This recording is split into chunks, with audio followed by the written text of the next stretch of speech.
Olá, está no ar o Salto para o Futuro, um programa da TV Escola, canal da Secretaria de Educação à Distância do Ministério da Educação. Como a pesquisa escolar contribui para o processo de aprendizagem? Como o professor pode ensinar os alunos a buscar informações e a desenvolver uma autonomia investigativa no processo de construção do conhecimento? Assunto que vamos debater no Salto para o Futuro de hoje. São nossas convidadas, a pesquisadora e professora da Escola de Comunicações e Artes da Universidade de São Paulo, Ivete Pieruttini. A professora da Universidade do Estado da Bahia, Verbena Maria Rocha Cordeiro, e a professora do Instituto de Aplicação da Universidade do Estado do Rio de Janeiro, Nalu Rosa. Blogs, eles podem mostrar histórias pessoais, poemas inéditos ou já publicados, ou mesmo comentários sobre assuntos inusitados. Os blogs são hoje instrumentos de democratização da informação. Neles, qualquer pessoa pode publicar, ou melhor, blogar, o seu próprio texto. Vamos conferir na reportagem que temas os alunos de uma escola, no Rio Grande do Sul, escolheram para fazer parte dos blogs que eles construíram. Essa reportagem foi exibida na série Novas Formas de Aprender, Comunidade de Aprendizagem, em 2005. Na cidade de Nova Bassano, a 200 quilômetros de Porto Alegre, o Colégio Estadual Padre Colpacchini promove atividades no Laboratório de Informática que incluem a construção de blogs. O blog é uma página interativa de muito fácil publicação. Os alunos, a gente pode publicar textos como no modelo de um diário. E esses textos têm a vantagem de poder receber comentários. Os alunos da 8ª série construíram o blog Vidas Secas, da ficção à realidade. Uma referência ao livro de Graciliano Ramos. Uma produção que envolveu diversas fontes de pesquisa. No blog Vidas Secas, eu quis estudar a realidade partindo de obras literárias, com o intuito de estimular a leitura e a produção escrita. Qual é a relação que tem entre a literatura e a realidade que a gente viveu nesse ano? É que ali no livro Vidas Secas falava também sobre a família de retirantes nordestinos que sofriam com a seca. E aqui no Rio Grande do Sul nós também sofremos com a seca de 5 meses. Além de imagens que retratam também a seca no sul do país, o blog inclui fotos da 2ª edição da Feira do Livro, realizada no colégio. A gente ligou a Feira do Livro com o blog, mostrando para as outras pessoas que acessassem o nosso blog que é muito importante a gente trabalhar as obras e depois colocar no blog, por causa que todos podem ver e dar o seu comentário. E agora a gente está fazendo um intercâmbio com os alunos de Santa Catarina, no blog Acelera 2005. E o intercâmbio despertou o interesse dos alunos para navegar por outros temas. Eu fiz esse blog inspirado no blog Vidas Secas, se bem que o assunto não tem nada a ver, que é sobre futebol, isso aqui, sobre o time do Milan, da Itália. Eu já estou me comunicando com gente da Itália e aprendendo um pouco a falar a língua deles. Esta outra turma também trabalha na construção de um blog. Os alunos do ensino pós-médio técnico criaram o blog Opinião. A preocupação é desenvolver a competência da escrita. Só que a gente sabe que a escrita ela é uma consequência da leitura. Nós escolhemos textos de assuntos bem polêmicos que favoreçam a argumentação, porque a dificuldade de escrita dos alunos está na questão da argumentação. Os temas debatidos no blog incluem a importância da leitura e da escrita e também assuntos que costumam gerar polêmicas, como a eutanásia e o homossexualismo. Aqui na nossa região, assim, o preconceito é muito grande, as pessoas têm muita dificuldade de aceitar isso. É muito diferente da realidade de pessoas que moram em cidades maiores, né? E isso ajudou muito a gente aprender um pouquinho com eles, discutir. A política é outro assunto que vem despertando o interesse dos jovens. Esse aqui, então, é o nosso último assunto agora. Que, então, corrupção é o assunto que está no momento, né? Que é o que está se falando agora bastante. Então, a gente abordou esse assunto agora e está colhendo muitas opiniões. E nem a gravação desta reportagem ficou de fora do debate na internet. A visita da equipe da TV Escola foi registrada pelos alunos. Essas novas formas de aprendizagem, elas entram nessa proposta interdisciplinar da escola. A informática, sim, é uma ferramenta que vem ao encontro desta nossa proposta.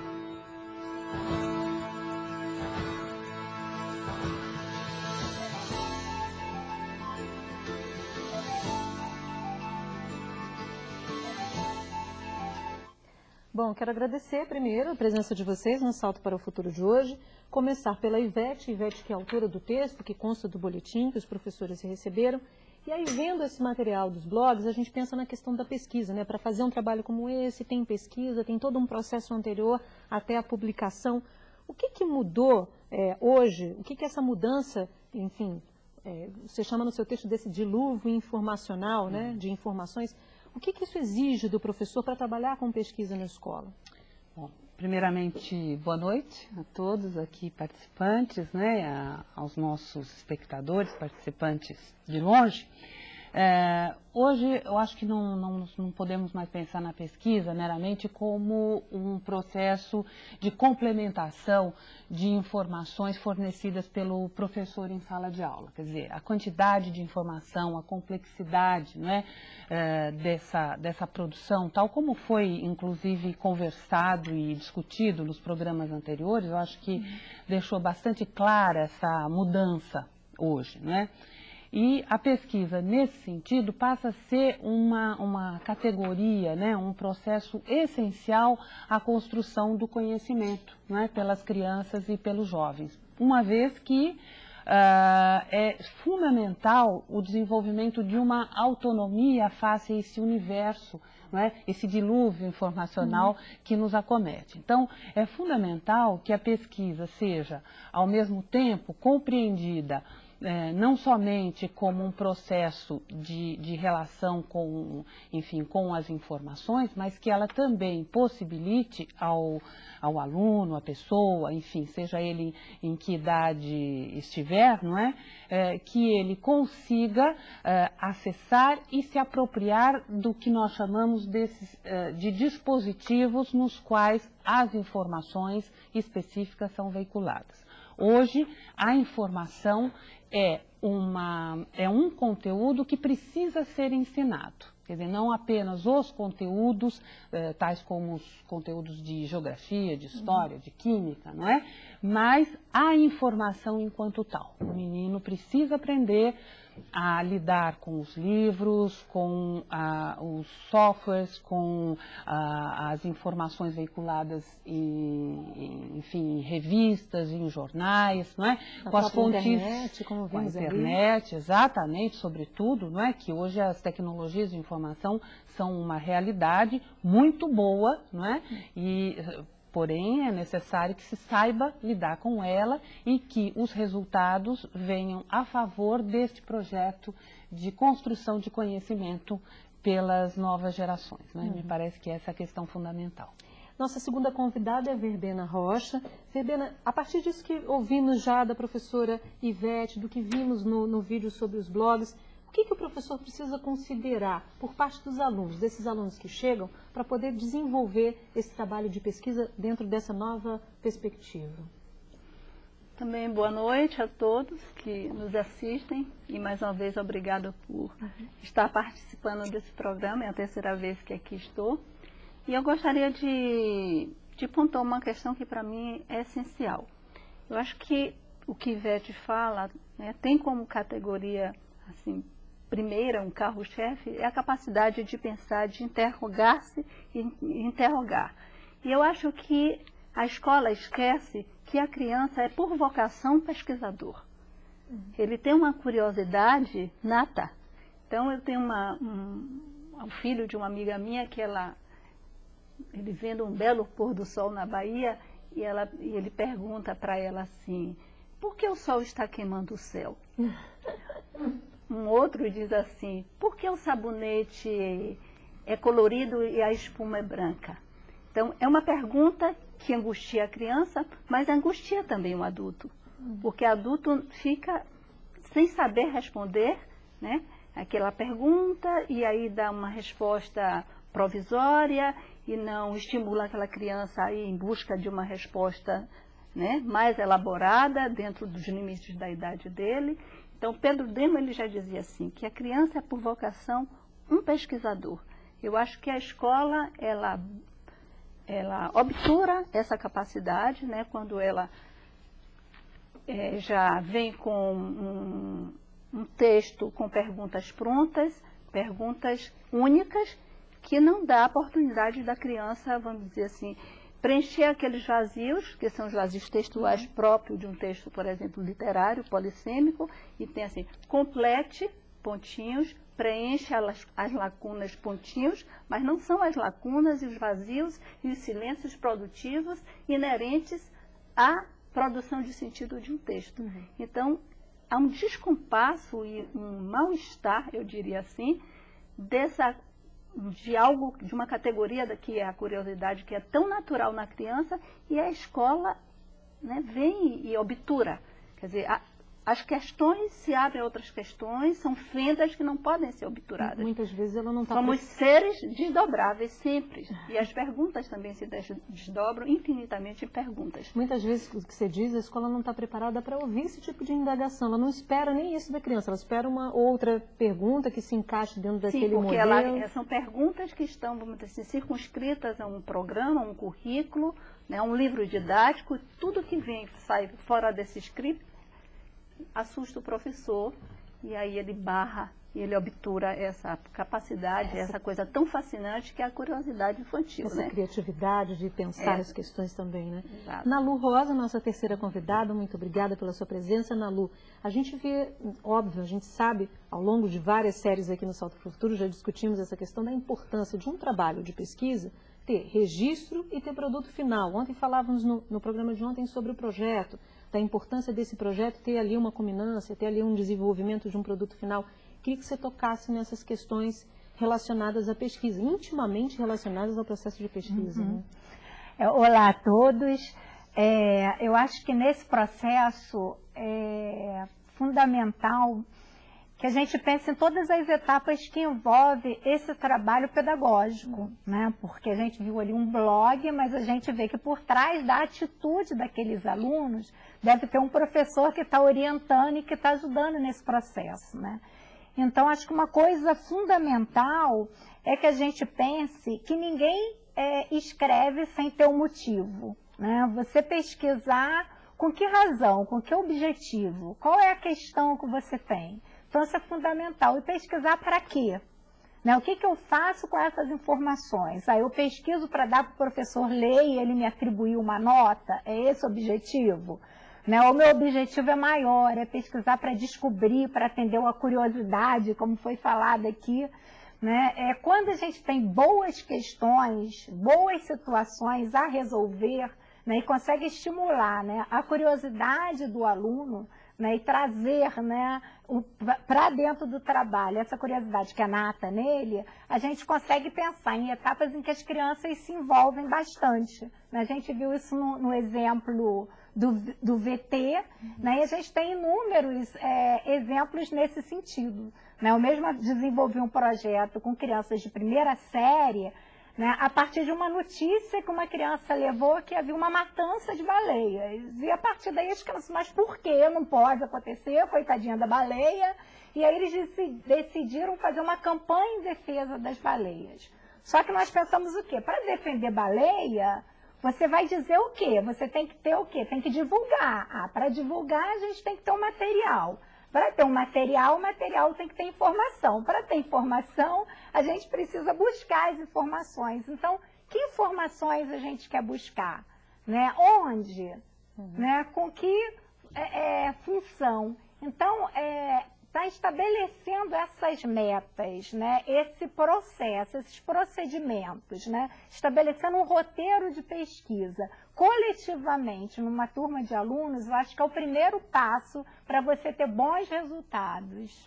A gente tem uma participação ao vivo do José Roberto, de São Paulo. Oi, José Roberto. Boa noite. Qual a preocupação dos educadores na humanização estudantil, uma vez que toda essa tecnologia pode criar alunos de vivência e sentimento virtual egocêntrico? Teatro e música não seria uma opção humanizadora? Por que não sistematizar essa dinâmica? Boa noite, obrigado. Muito obrigada, José Roberto, pela sua participação. José Roberto fala na questão da chegada dessas novas tecnologias, né? Como é que essas novas tecnologias impactaram nesse processo de pesquisa escolar também, né, Ivete?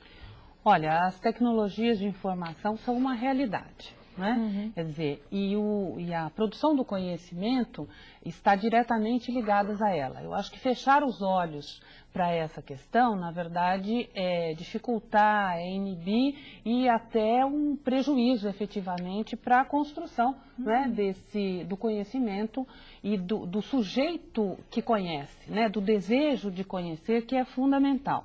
Evidentemente, há outras formas de humanizar, mas a informação tomada a partir de um projeto que seja pessoal, realmente ligado a alguma questão que é inerente ao sujeito, de desejo dele, de conhecer, de compreender o mundo, de significar a realidade, de diálogo com o seu, digamos, o seu espaço, com a sua, enfim, com a sua realidade local e com o mundo de uma forma geral, é uma forma também, me parece, de humanizar. Ou seja, conhecer é humanizar, não é? A Tânia Colodete, a Simone e a Patrícia, elas são aqui de Duque de Caxias. Tânia Colodete, Simone da Silva e Patrícia da Conceição, muito obrigada. Vocês participaram ao longo de toda a semana. Elas disseram o seguinte: parabenizamos pela excelente qualidade da série. Nos 55 minutos de programa, diariamente, o tempo passou muito rápido, é sinal de que valeu a pena. Obrigada, Simone, obrigada, Tânia, obrigada, Patrícia. Elas perguntam o seguinte: em reunião com o grupo de cursistas, percebemos que nessa busca do conhecimento, professora Verbena, precisamos de metodologias para revitalizar a pesquisa que queremos para o nosso aluno. E aí elas perguntam como conseguir essa prática de conhecimento para torná-la viva e estimulante, visto que vivemos permanentemente nesse dilúvio de informações, como tocou a professora Ivete no texto dela, invadindo a vida social e educacional do aluno e também dos professores. Bem, inicialmente assim nós não teríamos uma receita, né? Porque depende de muitas situações, né? De aprendizagem e quais seriam as questões, as hipóteses, né? Os procedimentos pedagógicos para responder a determinadas perguntas.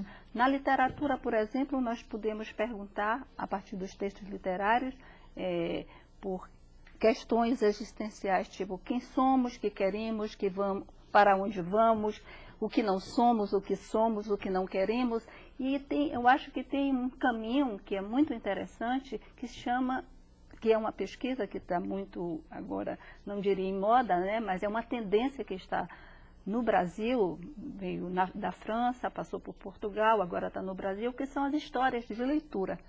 Eu acho que no momento que o professor se debruça para uma escuta sensível do aluno, a sua história de leitura, as suas marcas sociais, o seu lugar social, de onde ele vem, por que ele lê de diferentes formas, o mesmo texto pode ser lido de diferentes formas. Isso são caminhos para se organizar possíveis práticas de pesquisa a partir daí, né, dessa proximidade com esse aluno que é o seu parceiro dessa grande aventura de conhecer.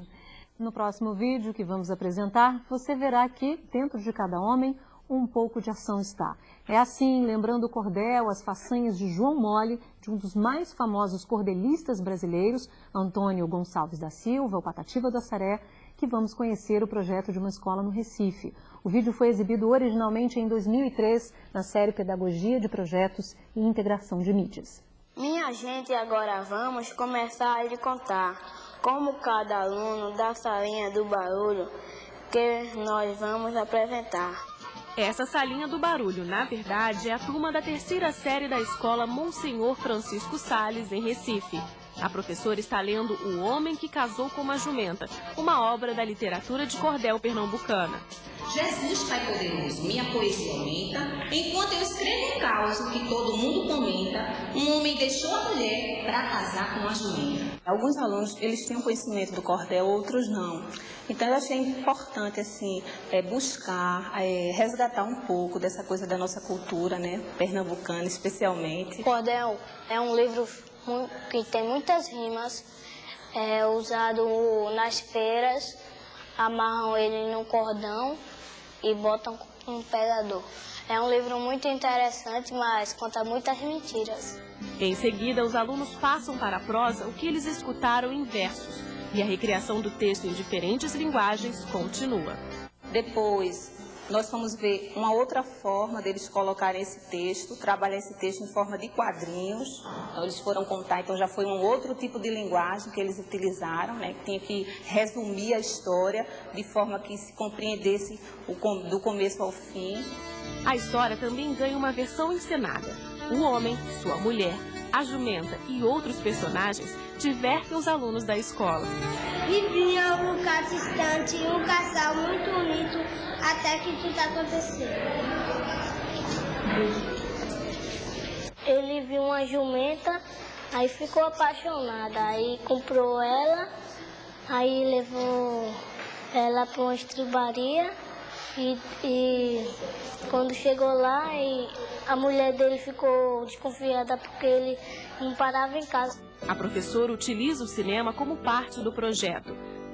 Assistindo ao filme O Alto da Compadecida, os alunos observam os diálogos em forma de cordel, os diversos tipos populares e os cangaceiros, tema de outras obras que eles conheceram.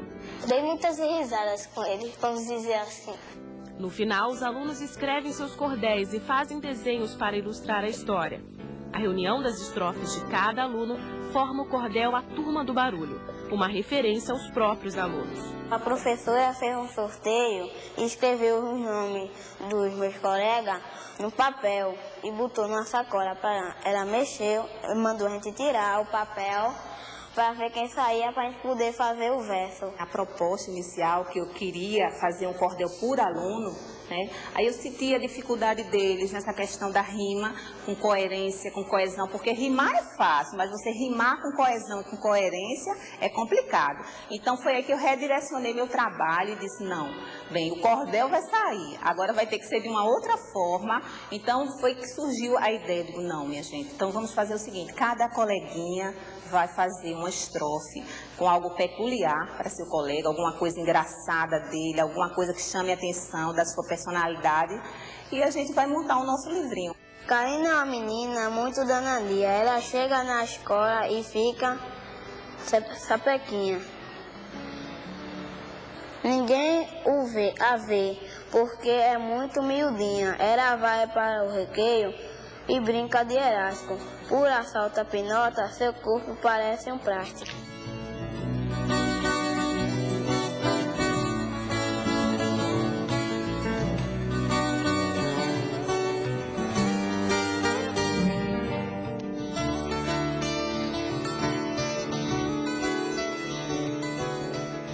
Malu, esse projeto foi bem legal porque você já falava dessas questões no início do programa, né? A gente pôde ver, a partir da literatura de cordel, eles fizeram pesquisa, viram vídeos, fizeram registro e teve lá o produto final, que é publicar os seus, né, o que eles escreveram, né? Isso mostra bacana o que você já estava comentando no bloco anterior, né? Eu acho que esse vídeo ele traz mais uma coisa fundamental no processo, que é a avaliação da professora.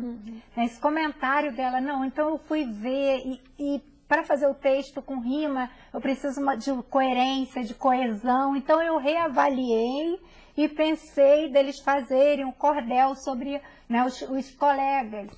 Então, ou seja, o tempo todo a professora está ali como uma mediadora, como uma organizadora e como aquela que está avaliando, né, o processo de aprendizagem das crianças para que elas avancem. Né? Não é só ter uma ideia legal, como às vezes acontece, né? A gente tem uma ideia legal e sai fazendo.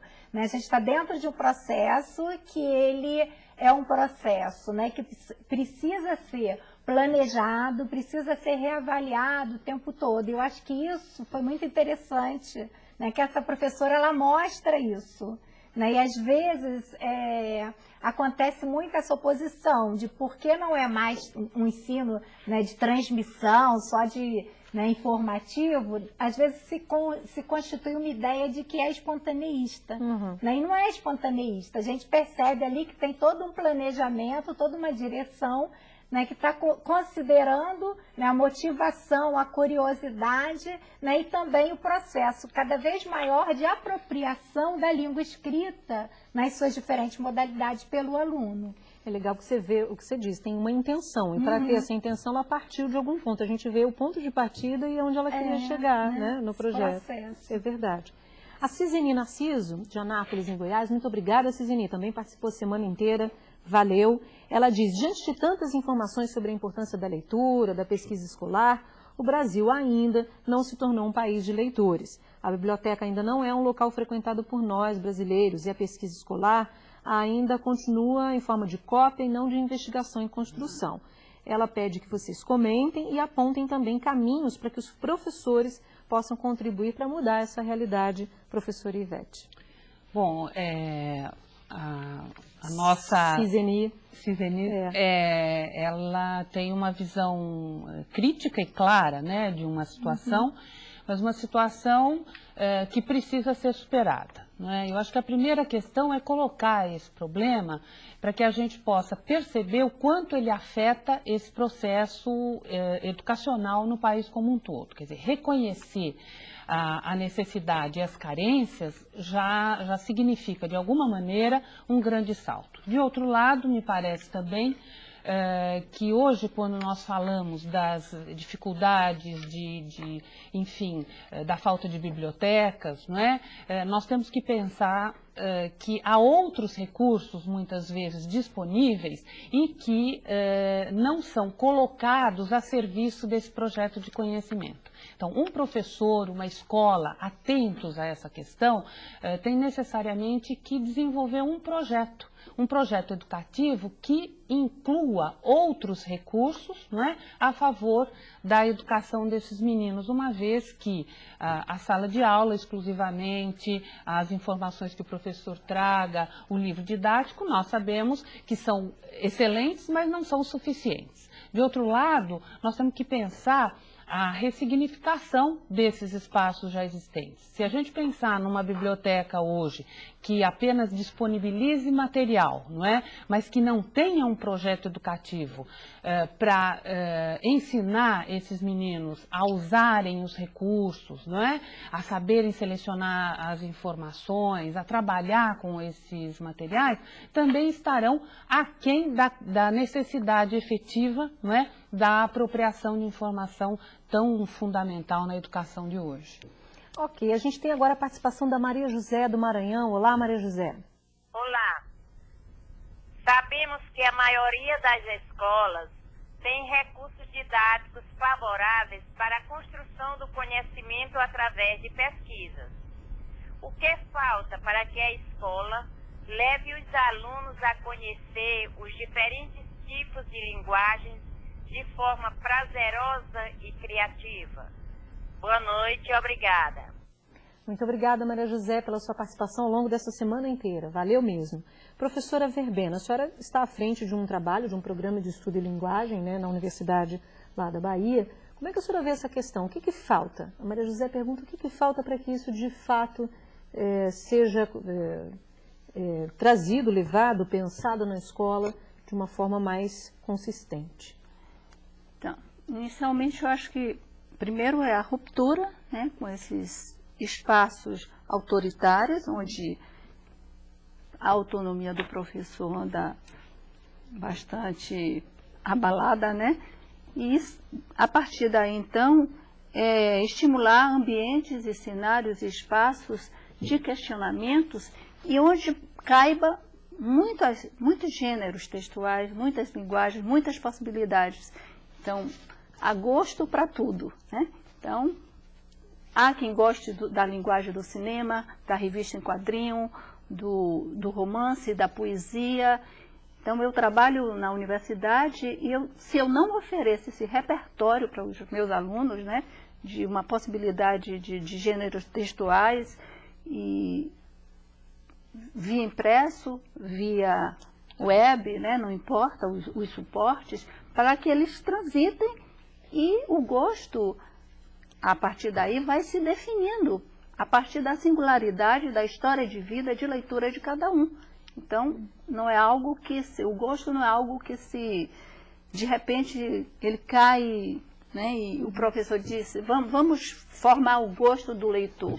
Esse gosto também ele é historicamente formado, o aluno já traz, o leitor já traz um conhecimento sobre algumas formas de linguagem, cabe à escola abrir um cenário, abrir todas as possibilidades para que ele possa optar. É como um cardápio, você chega no restaurante e você tem várias coisas e você escolhe isso ou aquilo, prova alguma coisa, não gosto, da próxima vez gosta mais um pouquinho, né? E aí se a gente não provar, não testar, não ter a audácia de arriscar, ficaremos sempre numa linguagem só.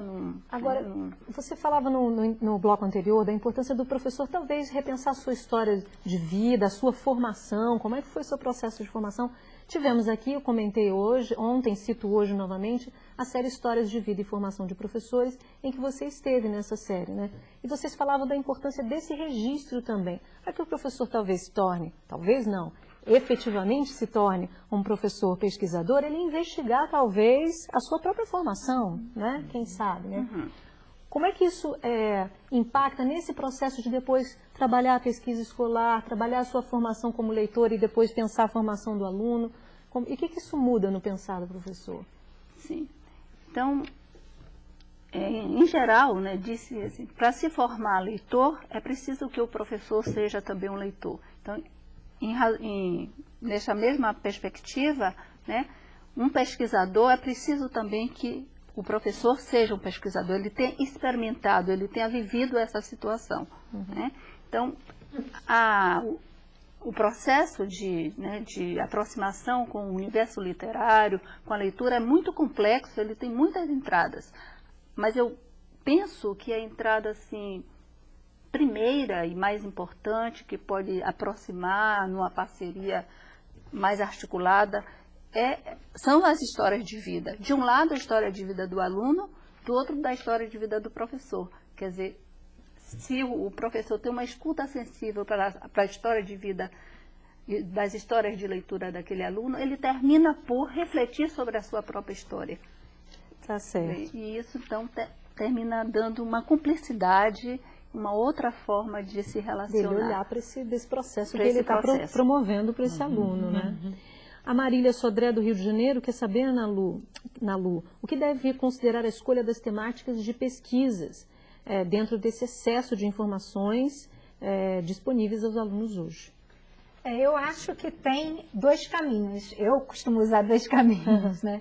Eu acho que tem uma coisa que é a escolha mesmo do professor, em alguns momentos, a partir do que você conhece da turma, do diagnóstico que você faz, do momento, né, em que aquela turma está, né, do histórico que ela traz de informações anteriores. Isso é um caminho. Né? O outro também é a escolha feita conjuntamente com os próprios alunos. Né? Por exemplo, quando eu faço esse projeto que eu comentei agora das baleias, ele não fazia parte do meu plano, porque foi uma coisa que surgiu a partir de uma notícia, mas eu observei que ali eu teria um bom gancho, né, para poder trabalhar com uma série de conteúdos que eu precisava com aquele grupo. Agora, por exemplo, esse assunto chegou a você como? As crianças disseram, você investigou isso também? Isso foi um processo de investigação seu? O que aconteceu nesse caso das baleias, as crianças trouxeram uma notícia porque nós tínhamos um telejornal na sala de aula. Uma caixa de papelão. E ali qual era a desculpa? Elas liam notícias em casa no final de semana e deveriam apresentar aquela notícia para a turma. Né? Para não chegar só e ficar contando a notícia e lendo, se inventou o jornal, e esse jornal virou o Jornal Vida, fizeram uma caixa de papelão, que era uma televisão, e eles se imitavam os apresentadores, chegavam ali e aí lia a notícia deles. E a Júlia pegou uma notícia sobre a baleia. Então, quando ela chegou e leu a notícia dela, foi um desespero, que ninguém aceitava. O Japão, a Noruega, matam baleias, coitado das baleias. E daí, então eu vi ali, naquela discussão, uma possibilidade. Por quê? Para isso, eles precisariam escrever folhetos, precisariam desenvolver uma série de pesquisas. Então, como as baleias vivem, o que elas comem, por que elas estão ali. E se articulou uma série de etapas, porque aquilo, naquela possibilidade, eu vi o quê? O interesse, o envolvimento da criança, e eu vi que seria possível trabalhar uma série de conteúdos que eram necessários, que era de, né, a aquisição do domínio da língua escrita, da leitura, dos procedimentos de pesquisas, que aí ia favorecer bastante. Tinha todo um aspecto social, que eles iam fazer uma campanha, e fizeram mesmo, mobilizaram, levantaram 3.000 assinaturas para mandar para Londres, para criar um santuário Atlântico Sul das baleias.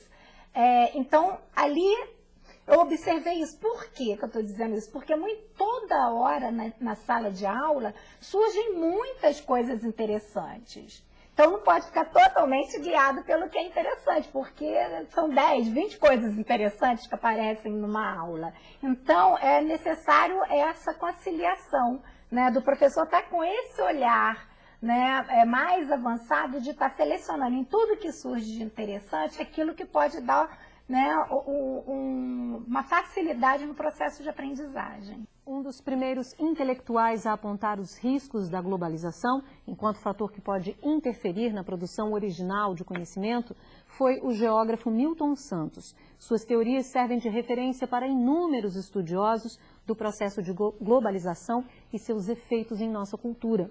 Mesmo criticando algumas consequências desse fenômeno, ainda no século XX, Milton Santos pode ser visto, acima de tudo, um otimista. Ele morreu em 2001 acreditando que uma nova e mais justa ordem econômica mundial é possível. A partir de um trecho do filme Encontro com Milton Santos, O Mundo Global Visto do Lado de Cá, do cineasta Silvio Tendler, vamos discutir a valorização de soluções locais nesse mundo globalizado. Japeri é o segundo município mais pobre do estado do Rio de Janeiro, e a gente, através do cinema, a gente pode expressar esse nosso movimento, às vezes as coisas que a gente não concorda que tem aqui, a gente joga no cinema e tenta mudar essa realidade. Aqui, acima de tudo, é a superação, de utilizar o que a gente tem na mão e superar até esses mesmos índices de pobreza. E a gente utiliza de pedaço de madeira para fazer grua, de cabo de vassoura para fazer o tripé. Na coletividade, a gente consegue fazer cinema na Baixada Fluminense.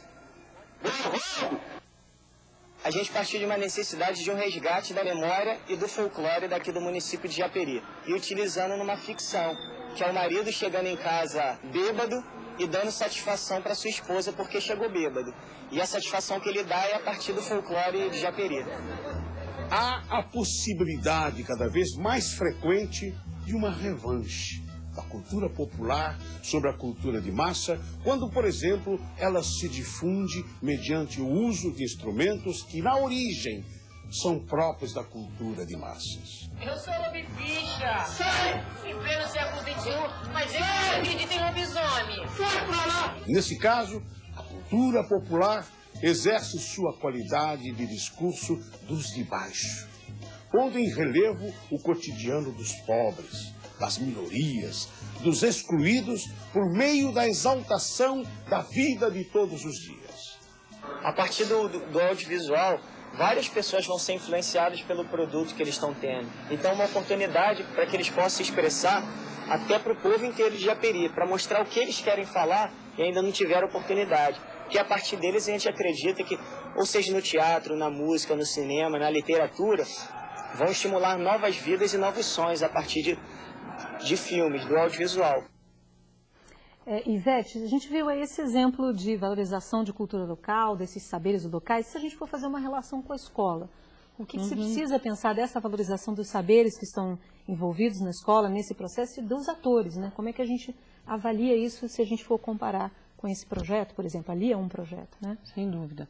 Quer dizer, eu acho que nesse projeto de conhecimento, todos os saberes têm que estar concomitantemente sendo considerados, não é, e articulados. Por exemplo, quando nós falamos na pesquisa, que é a nossa questão, o nosso tema, né, nós sabemos que muitas vezes há profissionais dentro do quadro da escola que têm saberes específicos. eventualmente um bibliotecário ou um professor com alguns conhecimentos específicos sobre como realizar uma pesquisa, acessar fontes informacionais, né, livros, bases de dados. E muitas vezes esses saberes não são incorporados aos projetos dos professores. Então, eu tenho assim claro que num projeto como esse, não é, os esforços de todos, enfim, de todos os atores dentro da escola, do grupo, da família, não é, precisam ser envolvidos, não é, e dentro, evidentemente, das suas especificidades e da possibilidade de articulação do seu melhor. Acho que sem essa visão mais abrangente, eu acho que existe muita perda nesse processo, né? Então, acho fundamental que saberes específicos locais se articulem a outros saberes, né, sem que se estabeleçam escalas de valores ou de prioridades, né, mas o uso desses saberes nos momentos mais adequados e apropriados. Se a gente for tomar o vídeo como exemplo ali, além dos saberes locais daquela comunidade que vão ser apresentados no próprio vídeo, tem os saberes de todos aqueles atores envolvidos. Tem o que sabe fazer a câmera, manusear a câmera, tem outro que sabe atuar, tem outro que vai fazer um roteiro. Tem várias questões envolvidas ali. Vários conhecimentos que concorrem, não é, para a expressão do grupo, que é a questão fundamental. Quer dizer, no momento que esses conhecimentos, esses saberes constituam, não é, um recurso para a apresentação das ideias, para a expressão das pessoas, eu acho que o objetivo do conhecimento se conclui no momento que ele vira cultura, né? Ele se articula com o geral.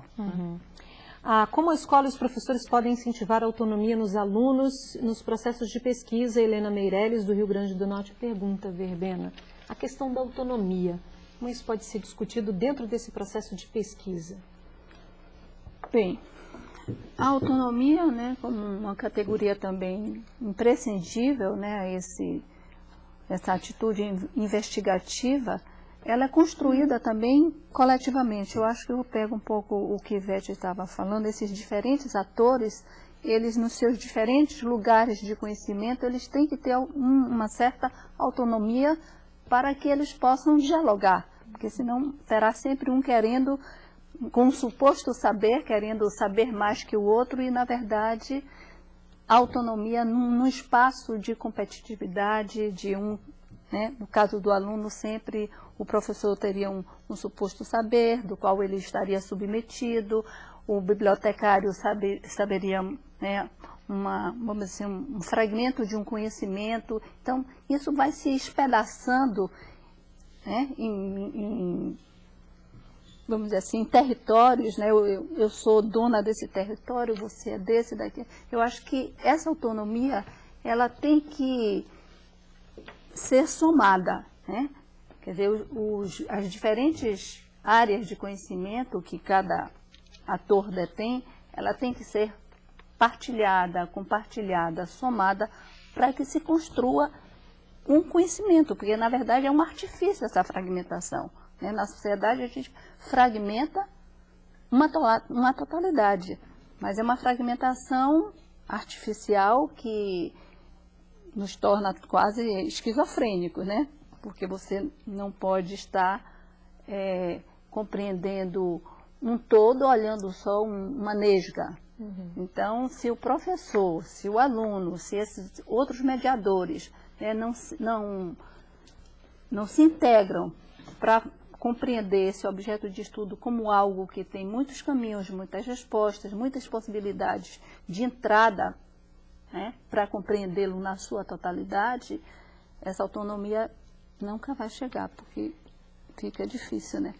Tá certo. A Chapecó, agora que eu entendi, que Chapecó, Fábio Suave, ele é cursista do SESC. Muito obrigada, Fábio, pela sua participação.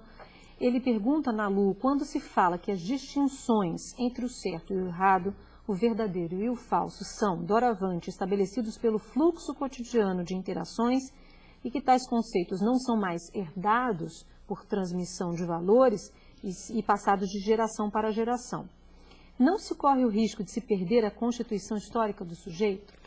Ele questiona aí a questão de não ser mais transmissível e, na verdade, não herdamos mais, né? Porque essa pergunta dele, na verdade, é muito abrangente, né? Se você olhar aí, tem um aspecto, se você está falando do aspecto, né, das metodologias de ensino, né, você está tratando de uma questão, você está falando, né, da questão da vida mais ampla, né, a gente tem outras questões aí.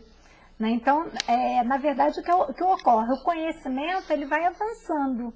Né? E a gente vai fazendo novas descobertas, vai encontrando novos caminhos didáticos, novos processos, né, que favorecem uma visão crítica, né, uma visão crítica do aluno, né, e que está muito relacionada a essa capacidade de autonomia, né, de fazer escolhas, né, de emitir opiniões, de estabelecer argumentações.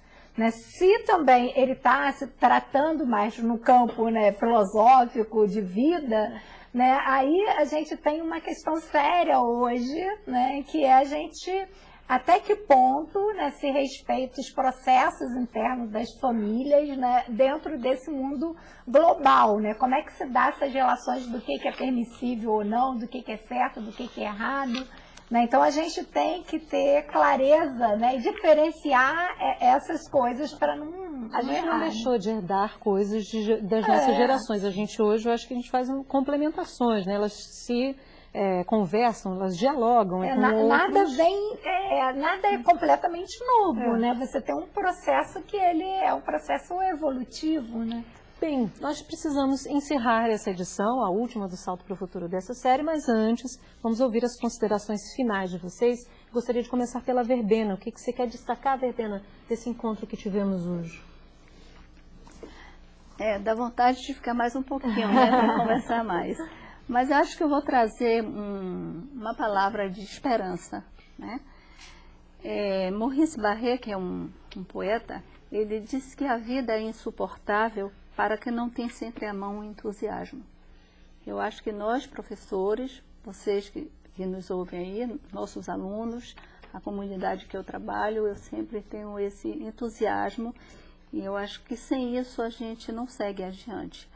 Nós temos uma tarefa, né, enquanto profissional, que é árdua, difícil, né, enquanto esse país se esgaça na corrupção, na pobreza, na violência, estamos aqui nós inteiros, sempre, todo dia, acreditando no mundo melhor.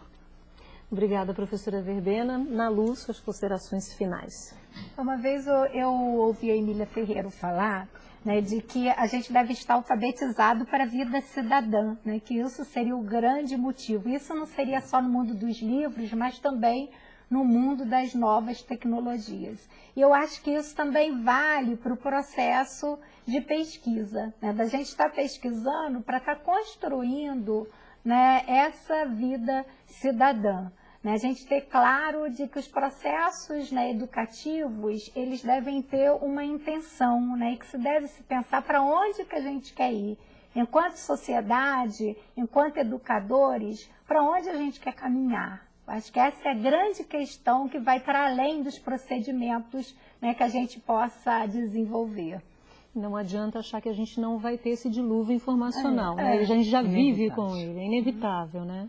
É conseguir encontrar os caminhos de onde você quer chegar, né? Para onde você está indo. Tá bom, Nalu, muito obrigada pela sua participação. Ivete, suas considerações finais. Bom, eu acho que nós discutimos bastante a questão hoje da autonomia e eu gostaria de enfatizar o foco nosso, né, da autonomia dentro do caminhar nesse universo da informação.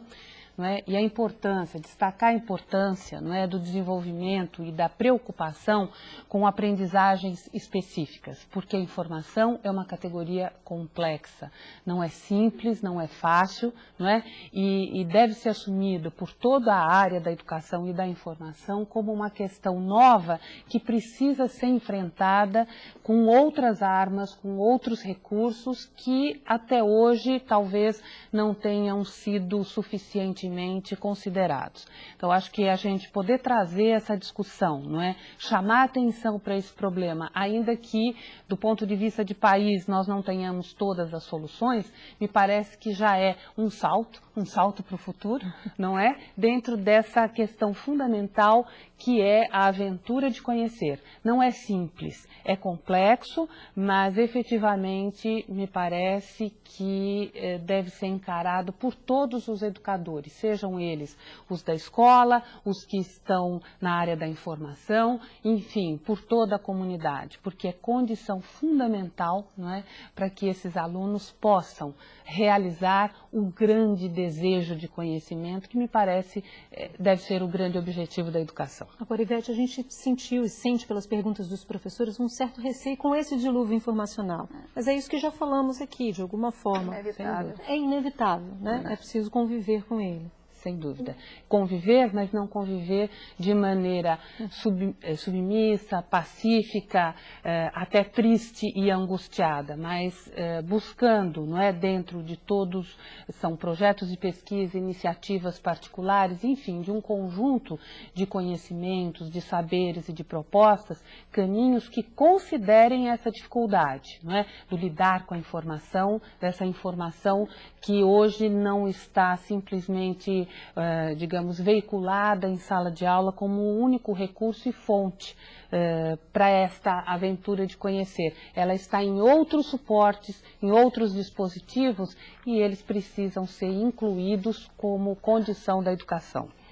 Muito obrigada, professora.